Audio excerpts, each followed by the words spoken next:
হযরতে ওমর রাদিয়াল্লাহু তাআলা আনহু একবার নবীজির রওজার দিকে রওনা, অর্থাৎ নবীজি যেই জায়গায় সাহাবায়ে কেরামদেরকে নিয়ে আলোচনা করেন, ওমর যখন রওনা হইলেন, যাইতেছেন, হঠাৎ করে রাস্তার মধ্যে দেখেন একজন যুবক এত পরিমাণ কান্না করছে। কান্না দেখে উমরের মতো এই শক্ত ব্যক্তিও কান্না শুরু করছে। হযরত ওমর বারবার জিজ্ঞাসা করে, ও যুবক, তোমার এমন কি সমস্যা, আমাকে কও, আমি ওমর যদি পারি সলভ করে দিব। ওই ওমর রাদিয়াল্লাহু তাআলা আনহুকে ওই যুবক কিছুই বলে না, শুধু কান্দে।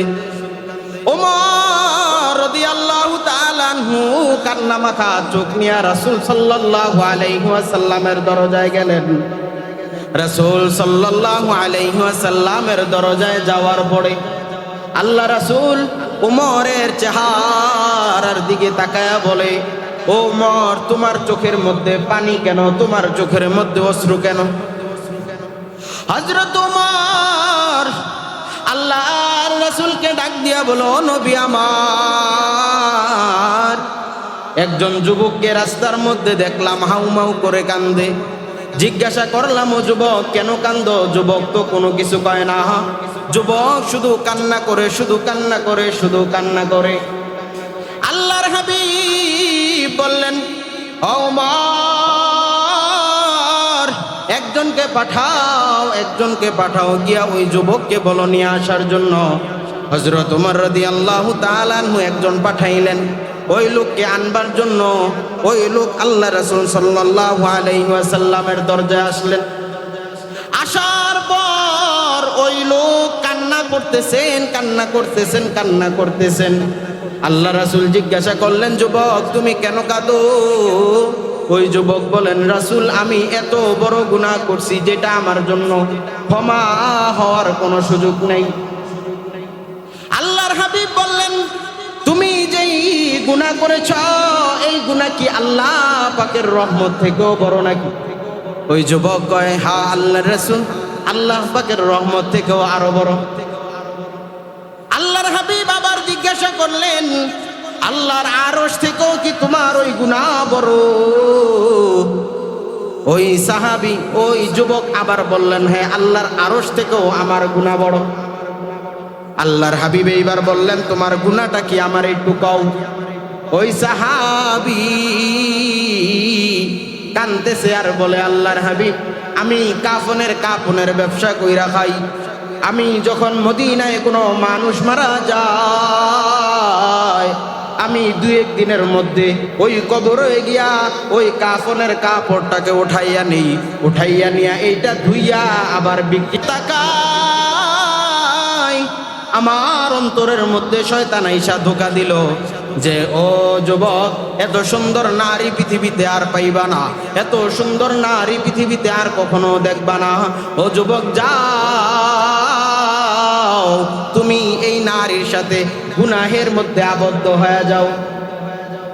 ওই সাহাবী ওই নারীর সাথে গুনায় আবদ্ধ হওয়ার পরে যখন কাফনের কাপড়টাকে উঠাইয়া রওনা হওয়ার মধ্যে কে যেন আওয়াজ করে বলে, ও যুবক, পৃথিবীর মধ্যে আমাকে আজও পর্যন্ত কোনো পুরুষ স্পর্শ করতে পারে নাই, আমাকে আজও পর্যন্ত কোনো পুরুষ দেখেও নাই।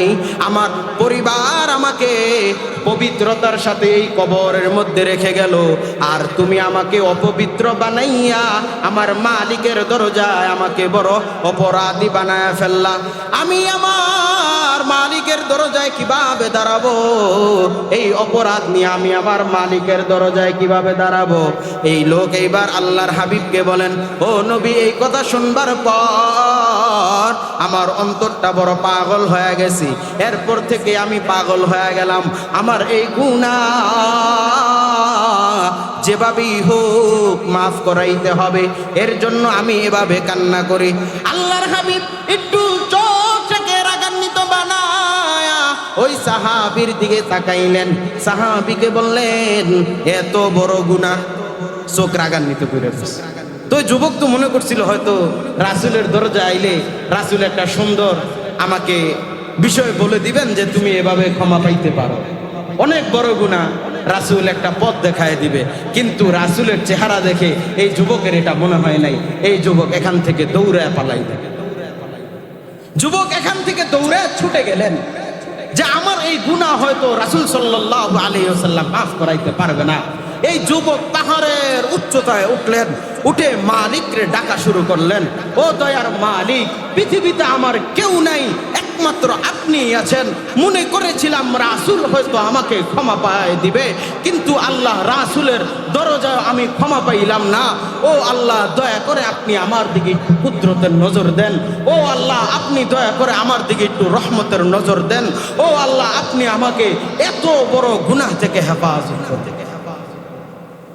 এই লোক ওই জায়গায় দাঁড়ায় 40 দিন যাবত আল্লাহ পাকের কাছে ক্ষমা চায়। আল্লাহ রব্বুল আলামিনকে এই লোক প্রতিদিন মালিকের দরজায় নিজের গুনাহকে বলে ক্ষমা চায়। 40 দিনের মাথায় আল্লাহ রব্বুল আলামিন জিবরাইল আমিনকে পাঠাইলেন, ও জিবরাইল আমিন, যাও গিয়া আমার রাসূলের দরজায় সংবাদ পৌঁছায়া দাও। জিবরাইল আমিন আল্লাহর হাবিব সাল্লাল্লাহু আলাইহি ওয়াসাল্লামকে বললেন, ওগো আল্লাহর হাবিব, আমাকে একটু বলেন না গুনাহ মাফ করনেওয়ালা কে? আল্লাহর হাবিব বললেন, একমাত্র আল্লাহ। কয়, সব পৃথিবীর যদি কোনো বান্দা কোনো কিছুর দিকে আটকায়া যায়, ওই জায়গা থেকে উদ্ধার করার মালিক কে? আবার আল্লাহর হাবিব বললেন, আল্লাহ। এইবার আল্লাহর হাবিবকে বললেন, ওগো আল্লাহর নবী, আপনার দরজায় যে একজন যুবক আসছিল আল্লাহ রব্বুল আলামিনের দরজায়, ওই যুবক এত পরিমাণ কান্না করছেন, আমার আল্লাহ ওই যুবককে মাফ না কইরা পারে নাই। আমার আল্লাহ ওই যুবকের গুনাহগুলোকে মাফ কইরা দিয়া বেগুনা মাসুম বানায়া দিছে। এই হলেন আল্লাহ রব্বুল আলামিনের কারিশমা। আপনি কি গুনাহ করেছেন? ওই সাহাবী থেকেও বড় গুনাহ করে ফেলেছেন। আপনি কি গুনাহ করেছেন? আপনি যে গুনাহগুলো করছেন এগুলো অনেক বড় গুনাহ নয়। আপনি যে গুনাহগুলো করছেন এগুলো অনেক বেশি কিছু নয় যে মালিক রব্বুল আলামিন আপনাকে ক্ষমা করবে না। আপনার অপরাধ হচ্ছে আপনি গুনাহ ঠিকই করেছেন, এই গুনার পরে আপনার ভিতরে কোনো ভয় জাগ্রত হয়নি। আপনি গুনাহ ঠিকই করেছেন, এই গুনার পর আপনার মালিকের দরজায় ক্ষমা চাওয়া উচিত ছিল, কিন্তু আপনি মালিকের দরজায় ক্ষমা চাননি। আল্লাহ রব্বুল আলামিন পবিত্র কোরআনের মধ্যে বলেন, ইয়া আইয়ুহাল্লাযীনা আমানুত্তাকুল্লাহা হাক্কা তুকাতিহি ওয়ালা তামুতুন্না ইল্লা ওয়া আনতুম মুসলিমুন। আমার আল্লাহ রব্বুল আলামিন পবিত্র কোরআনের মধ্যে বলেন, ও আমার বান্দারা, তোমরা আমি মালিক রব্বুল আলামিনকে যথাযথ ভয় করো। আল্লাহ পবিত্র কোরআনের বিভিন্ন জায়গায় এভাবে মুমিনদেরকে ডাক দিয়ে বলেছেন। কেন বলেছেন জানো? যেন অন্তত পক্ষে মুমিন বান্দারা আল্লাহ রব্বুল আলামিনকে ভয় পায়। কারণ পৃথিবীর মধ্যে আমি মালিক, আমার শত শত মানুষ রয়েছে যারা আমার আন্ডারে কাজ করে, যারা আমার আন্ডারে চলে, যারা আমার আন্ডারে দিয়া সব কাজ, সব কর্ম, সকল কথা শুনে। ওই মানুষগুলো আমাকে ভয় পায় কারণ আমি রাগান্বিত, ভয় পায় কারণ আমি সব কাজের যারা করি, এর জন্য আমাকে আমার শ্রমিকগুলো ভয় পায়। ঠিক আল্লাহ রব্বুল আলামিন কোরআনের মধ্যে এভাবে ইয়া আইয়ুহাল্লাযীনা আমানু এভাবে বলছেন, হে মুমিনগণ, আমানুত্তাকুল্লাহ, আমি আল্লাহকে ভয় করো। কারণ আমি আল্লাহকে ভয় করলে আমি আল্লাহ তোমাকে এমন কিছু উপকার করব, এমন কিছু দান, এমন কিছু অবস্থান আমি আল্লাহ পরিবর্তন করব, যে অবস্থানগুলো সাধারণত পৃথিবীর সমস্ত বাচ্চা মিলেও করতে পারে না। আল্লাহ রব্বুল আলামিন বলছে, বান্দা তুমি আমাকে ভয় করো, তুমি আমাকে ভয় করলে আমি মালিক রব্বুল আলামিন তোমাকে, শুধু আমাকে ভয় করার কারণে আমি আল্লাহ রব্বুল আলামিন পৃথিবীর সমস্ত বিপদ আপদ থেকে আমি আল্লাহ তোমাকে হেফাজত করব। আমি আল্লাহ তোমাকে সমস্ত বিপদ আপদ থেকে রহমতের চাদর দিয়া ঢেকে রাখবো, যেন পৃথিবীর কোনো বিপদ তোমাকে গ্রাস করতে না পারে, পৃথিবীর কোনো বিপদ যেন তোমাকে স্পর্শ না করতে পারে। যে আল্লাহ আমাকে বানাইলো, আপনাকে বানাইলো, ওই আল্লাহ রব্বুল আলামিন আমাকে আপনাকেই হুঁশিয়ার করে বলছে যে বান্দা তুমি আমাকে ভয় করো, যদি ভয় করো তাহলে আমি আল্লাহ রব্বুল আলামিন তোমাকে বিপদ আপদ থেকে হেফাজত করব। শুধু তাই নয়, আল্লাহ পবিত্র কুরআনুল কারীমের মধ্যে সূরাতুল আহজাবের 13 নম্বর আয়াতে আল্লাহ পাক রব্বুল আলামিন বলেন, ইয়া আইয়ুহাল্লাযীনা আমানুত্তাকুল্লাহা ওয়া কুলু কাওলান সাদীদা। হে মুমিনগণ, তোমরা আমি মালিক রব্বুল আলামিনকে ভয় করো, এমন ভয় করবা যেন অন্তত পক্ষে তুমি একটা কক্ষের মধ্যে ঢুকলা। কেন ঢুকলা? কারণ এই কক্ষে যেন কেউ তোমার দিকে নজর না দেয়, এই কক্ষে যেন পৃথিবীর কেউ তোমার দিকে না তাকায়, পৃথিবীর কেউ যেন না বুঝতে পারে তুমি গুনাহ করছো। ওই জায়গার মধ্যে তুমি চিন্তা করবা আমার মালিক রব্বুল আলামিন তো আর এমন কিছু না যেই কিছুর মধ্যে মালিক দেখতে পায় না। যেই জায়গায় যাও তুমি, যত নিরাপত্তায় যাও না কেন, আমার মালিক রব্বুল আলামিনের নজর থেকে বের হওয়ার কোনো ক্ষমতা নাই। এর জন্য ও মুসলমান নবীর আশিক, আমার মালিক রে আল্লাহ ভয় করবার জন্য বলেছে। চাই দুনিয়ার মানুষ সেখানে উপস্থিত থাকুক, চাই সেখানে উপস্থিত না থাকুক, ভয় কিন্তু আল্লাহকে করবা। আর যেই বান্দা আল্লাহ রব্বুল আলামিনকে ভয় করবে, আমার আল্লাহ বলেন আমি রব্বুল আলামিন হাসরের ময়দানে যেই 7 শ্রেণীকে আমি আল্লাহ ছায়াতলে অবস্থান করার জন্য বলবো, ওই 7 দলের মধ্যে একটা দল হলো যারা আমি মালিক রব্বুল আলামিনকে ভয় করি। আল্লাহ রব্বুল আলামিন বলেন যে বান্দা তুমি আমি মালিকরে যদি ভয় করো, আমি মালিকরে যদি তোমরা ভয় পাও, তাহলে আমি মালিক রব্বুল আলামিন তোমাকে হাসরের ময়দানে ওই ছায়াতলে, যে ছায়াতলে আমি আল্লাহ শুধুমাত্র আমার নিকট যারা আমাকে ভালোবেসেছে, যারা আমার নিকট জান্নাত পাওয়ার প্রাপ্য, আমি মালিক রব্বুল আলামিন তাদেরকে, তোমাদেরকেও তাদের সাথে অন্তর্ভুক্ত করব। এর জন্য মালিকরে ভয় পাওয়ার দরকার আছে না নাই? আল্লাহর হাবিব সাল্লাল্লাহু আলাইহি ওয়াসাল্লাম সাহাবায়ে কেরামদেরকে হাদিস শোনায়। আল্লাহ নবীজি সাহাবায়ে কেরামদেরকে ডাক দিলেন, ও আমার সাহাবীরা শোনো, তোমাদেরকে আমি পূর্বের জামানার একটি ঘটনা শোনাই। সাহাবীরা মনোযোগ দিয়া নবীর দিকে তাকায় আছে। আল্লাহর নবীজি বলেন, পূর্বে এক জামানায় একজন অনেক বড় ধনী লোক ছিল। কি লোক? ধনী লোক, কোটি কোটি কোটি কোটি টাকার মালিক। আল্লাহর হাবিব বলেন যে আমার সাহাবীরা তোমরা মনোযোগ দিয়ে শোনো, পূর্বের জমানায় একজন ধনী লোক ছিল। এই ধনী লোকের টাকা পয়সা ধন দৌলত কোনো কিছুরই অভাব ছিল না। এই লোকের 2টা সন্তান ছিল। তো এই 2টা সন্তান এই লোকের ছিল।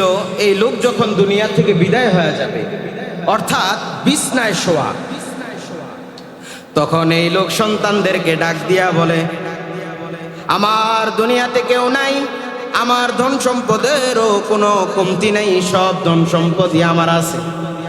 তবে ও আমার সন্তানেরা, আমি তো দুনিয়া থেকে বিদায় হয়ে যাব, আমাকে একটু বলো না আমি তোমাদের কেমন বাবা। মৃত্যুর আগে সন্তানদেরকে জিজ্ঞাসা করছে যে আমি তোমাদের কেমন বাবা। তখন ওই 2 সন্তান চিন্তা করে, বাবা দুনিয়া থেকে বিদায় হয়ে যাবে, বাবাকে বলি যে আপনি তো আমাদের ভালো বাবা। তখন ওই দুই সন্তান তার পিতাকে বলছে, বাবা আপনি তো আমাদের ভালো বাবা, আপনি আমাদের একজন সম্মানিত বাবা। যখন বাবা এই কথাগুলো শুনলো, ওই সন্তানদেরকে ওসিহত করে গেলেন যে আমি যদি দুনিয়া থেকে বিদায় হয়ে যাই, আমি দুনিয়া থেকে বিদায় হয়ে যাওয়ার পর তোমরা আমার লাশটাকে আগুন দিয়া পোড়াইবা, আগুন দিয়া পোড়াইয়া আমার লাশটার যেই ছাইগুলো থাকবে, এই ছাইগুলো তোমরা প্রচন্ড বাতাসের মধ্যে এই ছাইগুলোকে তোমরা ছুঁড়ে ফেলে দিবা। এই ছাইগুলো যেন পৃথিবীর আনাচে কোনাতে ছড়া যায়। বাবা যখন সন্তানদেরকে নসিহত করলো, একই কথা বাবা দুনিয়া থেকে বিদায় হয়ে গেল। সন্তানেরাও বাবার লাশটাকে পোড়াইলো, পোড়াইয়া যেই ছাইগুলো আছে এই ছাইগুলো সে বড় বাতাসের মধ্যে, তুফানের মধ্যে এই ছাইগুলোকে ছেড়ে দিল। আল্লাহ রব্বুল আলামিন আল্লাহর হাবিব সাহাবীদেরকে বলতেছে যে এই ছাইগুলোকে আল্লাহ রব্বুল আলামিন একত্রিত করলেন। একত্রিত করার পরে আল্লাহ রব্বুল আলামিন এই মানুষটাকে আবার কবরে পুনরায় করলেন। করে ওই কবর ওই বাবাকে জিজ্ঞাসা করলেন, তুমি মৃত্যুর আগে তোমার সন্তানদেরকে কেন বললা যে তোমার লাশটাকে পোড়াইয়া যেন প্রচন্ড বাতাসের মধ্যে ছেড়ে দিতে হয়? ওই আল্লাহর বান্দা আল্লাহকে ডাক দিয়া বলে, মালিক আমি যখন দুনিয়ায় ছিলাম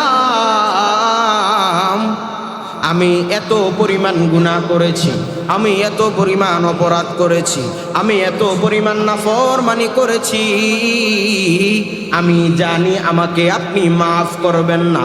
এর জন্য আমি আমার প্রাপ্তির জন্য আমি আমার লাশটাকে পুরাইয়া ছাই করে দেওয়ার জন্য বললাম, যেন দুনিয়ার মানুষ আমার মতো পাপী লোকের ঘেরানো পর্যন্ত না পায়।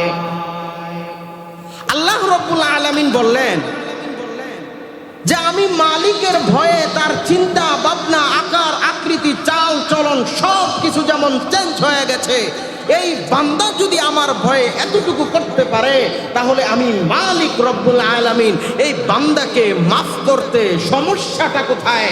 আমার মালিক রব্বুল আলামিন সাথে সাথে ওই বান্দাকে মাফ করে দিয়ে জান্নাতের উচ্চ মাকাম দান করেছে। এর জন্য মালিক রব্বুল আলামিনকে প্রচন্ড পরিমাণ ভয় পেতে হবে। পৃথিবীর যেখানেই থাকেন না কেন, গুনাহ মানুষের হয়, মানুষ স্বাভাবিক গুনাহ করবি, কিন্তু মালিকের ভয়ে যে বান্দা গুনাহ থেকে দূরে থাকবে, মালিকের ভয়ে যে বান্দা গুনাহ থেকে সরে যাবে, আমার মালিক রব্বুল আলামিন এই বান্দাকেই মাফ করবে। আর এই বান্দাকে আল্লাহ রব্বুল আলামিন জান্নাতে পাঠায়া দিবেন। এর জন্য বলি আল্লাহ রব্বুল আলামিনকে প্রচন্ড পরিমাণ ভয় পেতে হবে, যেই ভয় আমাকে আপনাকে কিছুক্ষণ পরে পরে এই চোখ দিয়ে অশ্রু জড়াতে বাধ্য করবে। ওই ভয় মালিকরে পাওয়া উচিত, যেই ভয়ে আমি দুনিয়ার মানুষের সাথে কথা বলবার সময় অন্তত পক্ষে অহংকার নিয়ে যেন কথা না বলতে হয়। ওই ভয় আমি মালিককে পেতে হবে, যেই ভয়ে কোনো সন্তান বাবার সাথে খারাপ ব্যবহার করবে না। আমি মালিককে সেই ভয় পেতে হবে, যেই ভয় আমাকে ঘুষ, খুন, হারাম এছাড়াও আরো যত অপরাধ রয়েছে ওই অপরাধ থেকে আমাকে মুক্ত করবে। মালিককে সেই ভয় পেতে হবে, যেই ভয় আপনার অন্তরে এত পরিমাণ নাড়া দিবে, আপনার অন্তরে এত পরিমাণ আল্লাহ রব্বুল আলামিনের ভয়টা ঘুরবে। আপনি পৃথিবীর কোনো খারাপ কাজ, পৃথিবীর আল্লাহ বিদ্বেষী, রাসূল বিদ্বেষী, উলামা বিদ্বেষী যত খারাপ কাজ আছে, ওই খারাপ কাজ আপনাকে একমাত্র সাপোর্ট করবে আপনার এই ভয়। আপনি এই ভয় যখন পাবেন, পৃথিবীর সব কিছু আপনার থেকে দূরে দূরে থাকবে, যে আমি এই গুনাহটা করব না, আমার মালিক তো আমাকে দিচ্ছে। আমি এই গুনাহটা করব না, আমার মালিক আমার দিকে নজর রাখছে। আমি এই গুনাহটা করব না, যদি আমি এই গুনাহ অবস্থায় মারা যাই, হাশরের ময়দানে আমি মালিক রব্বুল আলামিনের দরজায় যখন দাঁড়াবো, তখন আমার অবস্থাটা কি হবে? আরে আল্লাহর রাসূল তো বলেছে যে যাকে যেভাবে মহব্বত করবে আল্লাহ হাশরের ময়দানে তাকে ঠিক সেভাবেই দাঁড় করাবে। এর জন্য বলি, আল্লাহ রব্বুল আলামিনের ভয়কে অন্তরে লালন করেন, আল্লাহ রব্বুল আলামিনের ভয়কে অন্তরের মধ্যে জাগায় রাখেন, যেন পৃথিবীর কোনো গুনাহ আপনাকে গ্রাস করতে না। আল্লাহ রব্বুল আলামিন পবিত্র কোরআনের মধ্যে বলেন, ইন্না আকরামাকুম ইনদাল্লাহি আতকাকুম, নিশ্চয়ই আল্লাহর কাছে তোমাদের মধ্যে ওই ব্যক্তি হলো পছন্দনীয়। আল্লাহ রব্বুল আলামিনের কাছে ওই ব্যক্তি বেশি পছন্দ, যেই ব্যক্তি আল্লাহ রব্বুল আলামিনকে বেশি ভয় পায়। আল্লাহ রব্বুল আলামিন পৃথিবীর সব মানুষকে নিজ হাতে বড় মায়া নিয়া আদর কইরা বানাইছে, অর্থাৎ সব মানুষের প্রতি আল্লাহ পাকের ভালোবাসা আছে। আল্লাহ রব্বুল আলামিন পৃথিবীর মানুষগুলোকে নিজ হাতে বানাইবার পরে কেউ কাফের, কেউ মুশরিক, কেউ ইহুদি, কেউ নাসারা, কেউ মুসলমান। আল্লাহ যে বলছেন আমি আল্লাহ তোমাকে বিবেক দিলাম, ওই বিবেককে তুমি কাজে লাগাইয়া কেউ মুসলমান হবে, কেউ ইহুদি হবে, কেউ নাসারা হবে, আমি আল্লাহর কোনো আপত্তি নাই। তবে আমি আল্লাহ রব্বুল আলামিন ওই সমস্ত বান্দার মধ্যে যাদেরকে সব থেকে বেশি মহব্বত করি তারা হলো আমার মুসলমান বান্দা। ওই মুসলমান বান্দাদের মধ্যে সব থেকে বেশি পছন্দ করি যারা হইল আমি নবীজি সাল্লাল্লাহু আলাইহি ওয়াসাল্লামের উম্মত। ওই উম্মতের মধ্যে সব থেকে বেশি পছন্দ করি যারা হইল আমি আল্লাহ রব্বুল আলামিনকে অধিক পরিমাণ ভয় পায়। এর জন্য আল্লাহ রব্বুল আলামিনকে ভয় পাইতে হবে। আজকে বিষয় হলো একমাত্র একটাই, যে আল্লাহ রব্বুল আলামিনকে ভয় করা। আপনি যখন এই বিষয়ের উপরে একবার মাত্র চিন্তা করে নিজের ভিতরে বসায়া নিতে পারেন, এক বিষয় আপনার জীবনকে জান্নাতে নেওয়ার জন্য কাফি হয়ে যাবে। আপনার আর বয়ান শোনা লাগবে না, আপনার আর হাদিস শোনা লাগবে না। আপনি যখন এই বিষয়টার দিকে লক্ষ্য করবেন যে আল্লাহকে ভয় পেতে হবে, আল্লাহকে যদি কোনো বান্দা ভয় পায়, ওই বান্দা কি জবান দিয়ে কখনো মিছা কথা বলতে পারবে? ওই বান্দা কি কখনো জিনার গুনাহ করতে পারবে? ওই বান্দা কখনো ঘোষ সুদ খাইতে পারবে? ওই বান্দা কখনো মানুষের অর্থ সম্পদ লুটে নেওয়ার মতো এই জঘন্যতম কাজ করার চিন্তা ভাবনা করবে? এর জন্য বান্দা আল্লাহ রব্বুল আলামিনকে ভয় পেতে হবে, আল্লাহকে ভয় পেতে হবে।